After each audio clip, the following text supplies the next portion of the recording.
Assalamualaikum warahmatullahi wabarakatuh. Apa kabar sahabat semua? Semoga Allah senantiasa memberikan kesehatan kepada kita semua, memberikan keberkahan, keberlimpahan. Ya, semoga dimudahkan semua urusan kita. Bisnis-bisnisnya berjalan dengan baik dan lancar. Ya, tetap optimis di masa pandemi meskipun kita nggak tahu kapan ini berlalu, tapi kita harus terus optimis ya. Nah, kita lanjutkan pembahasan mengenai menulis ya sahabat semua, khususnya untuk teman-teman guru dimanapun Anda berada saat ini. Bagaimana cara melatih untuk menulis?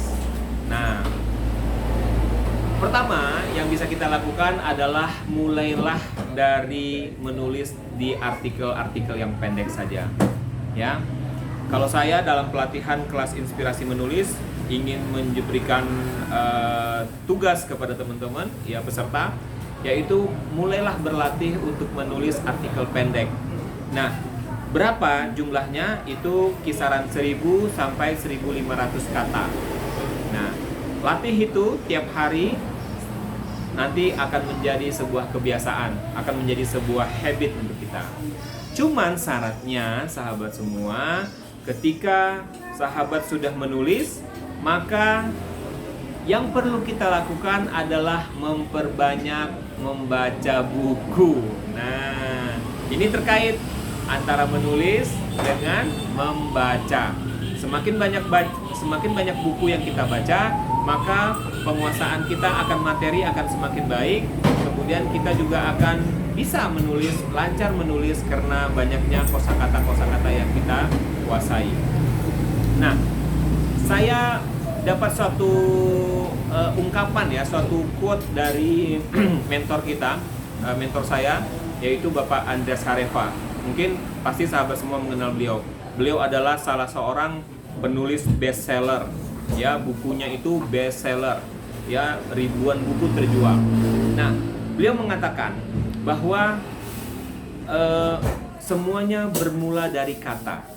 Nah, saya hampir merasa tidak pernah sedang menulis sebuah buku. Ya, saya hanya merangkai kata-kata menjadi kalimat.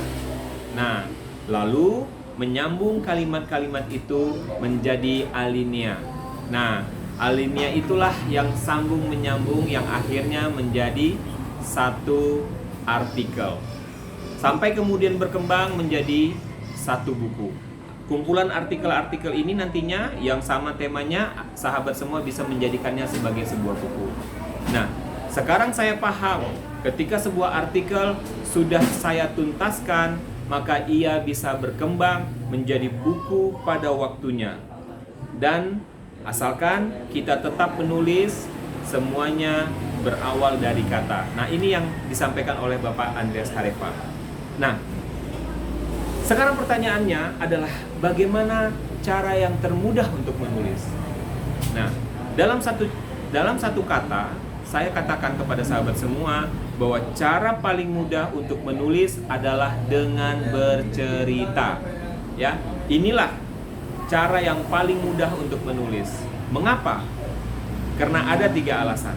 Pertama, karena sejak kecil kita sudah banyak sekali mendengar cerita. Cerita apa saja? Cerita Malin Kundang, cerita ya dari orang tua kita, dari nenek-nenek kita, gitu kan?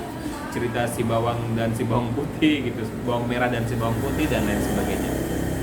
Nah, kemudian yang kedua, bahwa teknik bercerita ini juga ternyata banyak teknik bercerita ini banyak digunakan dalam kitab suci. Ya, di dalam Al-Quran sahabat semua bisa membaca. Di dalam Al-Quran banyak sekali cerita, misalnya cerita keluarga Luqman, cerita tentang Ashabul Kahfi, cerita tentang bagaimana perjalanan Rasulullah Isra dan Mi'raj, semua diceritakan. Bagaimana tentang Nabi Musa, Nabi Nuh, tentang Nabi Yunus dan lain sebagainya. Nabi Yusuf juga diceritakan di sana. Nah, jadi di kitab suci sendiri menggunakan cerita untuk memberikan sebuah imajinasi kepada pembacanya. Nah, dan yang ketiga adalah perjalanan setiap orang juga merupakan sebuah cerita. Ya, Di video sebelumnya saya katakan, ketika sahabat semua usianya saat ini di atas 30 tahun, maka pasti ada cerita yang bisa sahabat ceritakan, sehingga cerita ini bisa menjadi buku. Nah, itu. Bahkan cerita-cerita ini bisa menjadi sebuah sepenggalan-sepenggalan saja, kisah-kisah yang bisa sahabat ceritakan. Dan itu banyak sekali yang akan menjadi inspirasi untuk siapapun. Bagaimana ketika sahabat bercerita tentang perjuangan sahabat untuk memulai sebuah sekolah baru di daerah pedalaman, ya, belum ada jalan, belum ada gedungnya, belum ada muridnya. Nah, itu salah satu hal yang pernah saya dapatkan ceritanya dari peserta. Bagaimana beliau berjuang sekian kilo harus ke daerah pedalaman untuk mengajar dan lain sebagainya. Nah, bagaimana caranya untuk kita memperkuat ini? Nah, bagaimana caranya? Saya punya satu rumus, saya punya satu teknik yang jitu. Apa itu? Yaitu dengan sahabat. Oke, sebelumnya saya mau tanya, apakah sahabat semua pernah mendengar cerita tentang Sumpah Palapa? Ayo, Sumpah Palapa itu apa? Sumpah Palapa itu adalah sumpah yang diucapkan oleh Gajah Mada, Mahapatih Gajah Mada.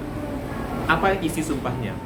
Sumpahnya mengatakan bahwa beliau tidak akan memakan buah maja, sebagian mengatakan buah kelapa, sebelum beliau menyatukan Nusantara.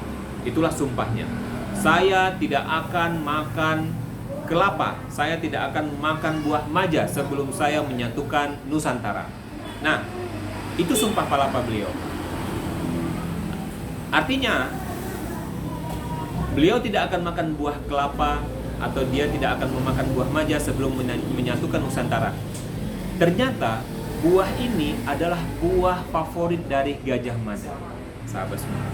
Nah, kita pun bisa melakukan hal yang sama. Apa Sumpah Palapa yang ingin sahabat ungkapkan?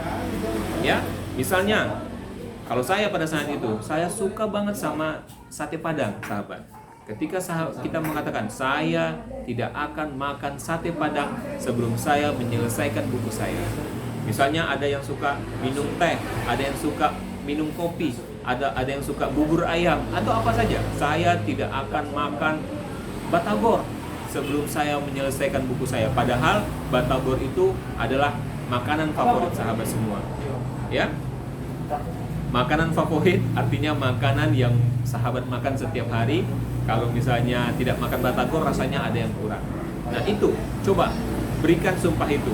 Coba, Pak Freddy, saya tidak akan makan dulu apa ya? Ada peserta makan kacang hijau, bubur kacang hijau. Saya tidak akan makan bubur kacang hijau sebelum jadi buku saya. Sampai akhirnya beliau berkomitmen, beliau selesaikan bukunya dan beliau mengatakan, dan itu waktunya sangat singkat, sekitar 3 atau 4 bulan. Akhirnya bukunya selesai dan pada saat itu beliau menyampaikan ke saya, Pak Freddy, akhirnya saya bisa makan bubur kacang hijau. Padahal bubur kacang hijau ini bubur favoritnya. Sampai akhirnya bukunya terbit, maka beliau sampaikan ke saya, alhamdulillah Pak, akhirnya saya bisa makan bubur kacang hijau setelah 4 bulan puasa tidak makan bubur ini. Nah, demikian ya, saya ingin memberikan inspirasi kepada sahabat semua.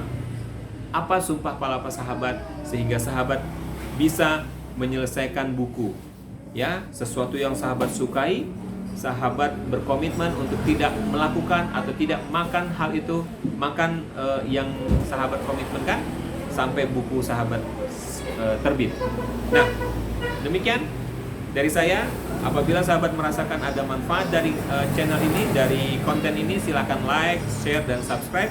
Semoga bermanfaat untuk kita dan menjadi inspirasi. Silakan jangan lupa untuk menekan tombol loncengnya supaya sahabat bisa mendapatkan notifikasi dari video-video terbaru dari channel ini. Terima kasih karena sudah mendengarkan saya. Saya Mr. Freddy. Assalamualaikum warahmatullahi wabarakatuh.